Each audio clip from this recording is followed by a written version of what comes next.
problems are going to be on this lateral claw, either in the white line or in that ulcer area, but not today's. This is going to be on the medial claw up high right here. That's your first hint. Let's get started on this and see what happens. See if you can figure out the problem. First things first, we'll give this dew claw a quick trim up.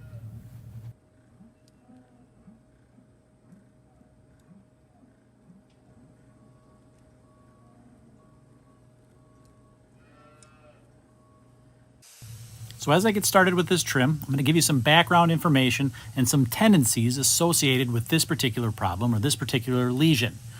First thing you see that little mark right in the sole here? That separation is going to work up at about a 45-degree angle right where that heel bulb and that sole meet. Number one. Another tendency of this particular problem is that it often shows up on the medial claw and not on the lateral. Now, even though the lateral tends to take a lot of that ground force, that impact force when a cow takes a step, this problem shows up on the medial claw more so than the lateral.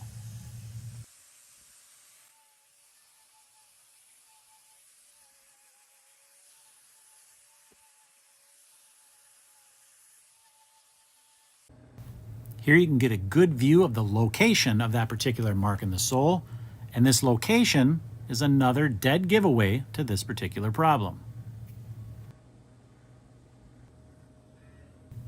As I begin to pare away here, you're going to notice the angle at which that mark in the sole runs and where that separation is. It's at almost a 45-degree angle right up and going to work its way into that heel bulb area. Now, another common thing with this is it's associated oftentimes with excessive standing times in the summer months, although my personal belief that there's more to it than just standing based on the location and the orientation of these particular lesions. Now, what's happening here is that this sole and this heel bulb area are actually shearing away from the foot itself. That tells me that there's more than just excessive standing, that there's probably some shear force involved here with this particular lesion. Have you figured it out yet? Well, you got time, don't worry.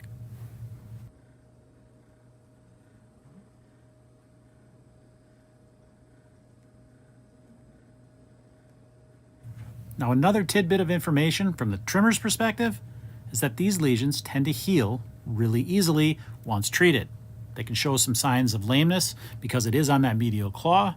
However, after treatment, these heal up nicely and that heel bulb fills in quite quickly.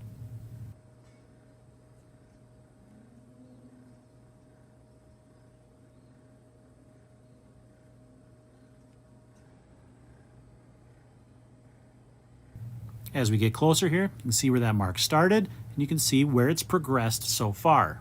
We're almost there now.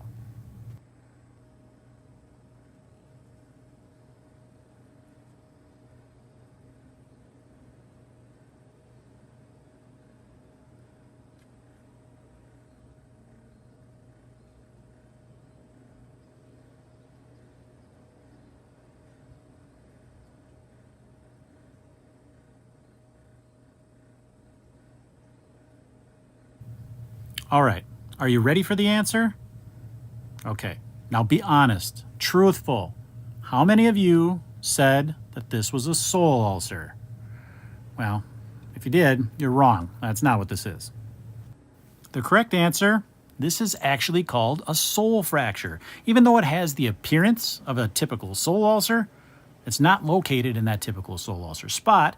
It's much higher, and as we've mentioned, it's on the opposite toe that we usually see that typical sole ulcer. That's usually associated with pressure from the pedal bone, and that's going to be on the lateral claw, which is the one that I'm putting the block on right now. And yes, I'm putting the block on this claw now to take the weight off that medial. Here you can see exactly what that looks like.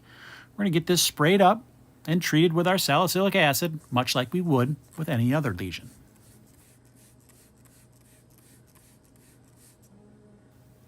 As I mentioned earlier, these sole fractures tend to heal quite well. If you want to see what that looks like, follow along, and in the coming weeks, we'll bring her back in the chute and take a look. All right, guys, I hope you enjoyed this little change up in format. And as always, thanks for watching, and we will see you all on the next one.